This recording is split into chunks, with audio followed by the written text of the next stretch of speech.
il a une puissance d'attraction qui fait que même les présidents de la République aiment, peut-être même souhaitent, travailler aux côtés de Bernard-Henri Lévy ou Bernard-Henri Lévy à leur côté à un moment donné, dans une crise particulière. C'est un grand talent qu'il a d'être persuasif au sommet des États. Illustration au début des années 90, avec la crise bosniaque et le siège de Sarajevo.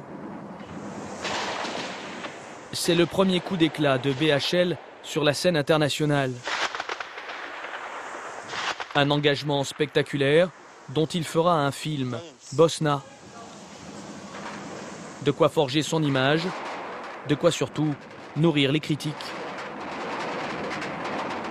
Croyez-vous que... Nous sommes le 13 juin 1992. La télé bosniaque l'interview quand soudain... Être tranquille maintenant. Non, je crois que nous sommes tous coupables, pas loin. Malgré les tirs, BHL continue à répondre aux questions. Posture héroïque, le voilà enfin intellectuel de combat, comme ses héros Malraux et Hemingway. Oui, je crois que la situation est évidemment grave. Ce n'est pas la première fois que je me trouve dans une situation de guerre. Mais pour beaucoup, BHL en fait trop. Il agace. Le Canard enchaîné publie même ses photos de l'interview et soupçonne une mise en scène. On y découvre en arrière-plan des soldats circuler paisiblement, comme si de rien n'était. BHL a-t-il triché ? Nous avons retrouvé le journaliste qui a réalisé cette interview, Nedim Lankarevitch. Personne avant nous n'est venu recueillir sa version sur cette polémique. Est-ce qu'il y a une mise en scène de Bernard-Henri Lévy ? En fait, la question est vexante.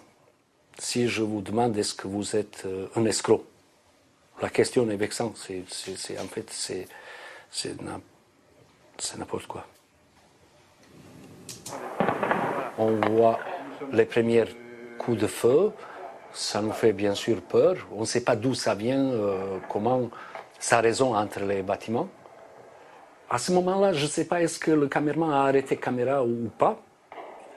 D'ailleurs, j'entends son voix, il me dit « continue ». Et on va rester dans cette position, ici, derrière cette murette, assez longtemps. Et Bernard-Henri Lévy, emporté avec son élan, il a parlé vraiment qu'il va voir, dès qu'il arrive, François Mitterrand, et il va dire que cette souffrance des habitants de Sarajevo est insupportable, qu'il faut faire quelque chose pour aider les gens qui sont encerclés, enfermés, bombardés, affamés, etc. Lévy va tenir parole et entraîner Mitterrand dans son combat. Les deux hommes se connaissent depuis le début des années 70, depuis cet article élogieux du philosophe sur un Mitterrand, alors au creux de la vague.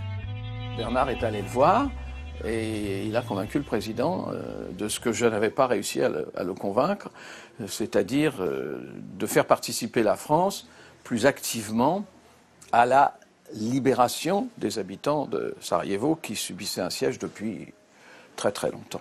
Il suggère au président de faire un geste spectaculaire en allant à Sarajevo, en affrontant le blocus. François Mitterrand est conquis par cette idée parce que ça lui permet de faire quelque chose qui a de l'allure, qui est un signe de solidarité qui va être merveilleusement bien reçu par le président Izetbegovic, mais par les habitants aussi, bien sûr. L'aéroport de Sarajevo est rouvert, image symbole du coup d'éclat politique et diplomatique de François Mitterrand. Voyage tenu secret pour essayer de créer un électrochoc et relancer le processus. Grâce à la visite de François Mitterrand, les humanitaires vont pouvoir revenir à Sarajevo.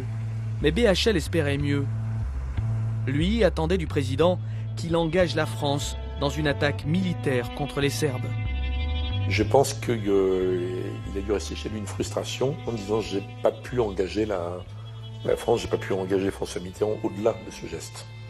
C'est un beau geste, mais il souhaitait plus en fait. Donc ça le fait spectaculaire et ça montre la limite d'une influence de ce type.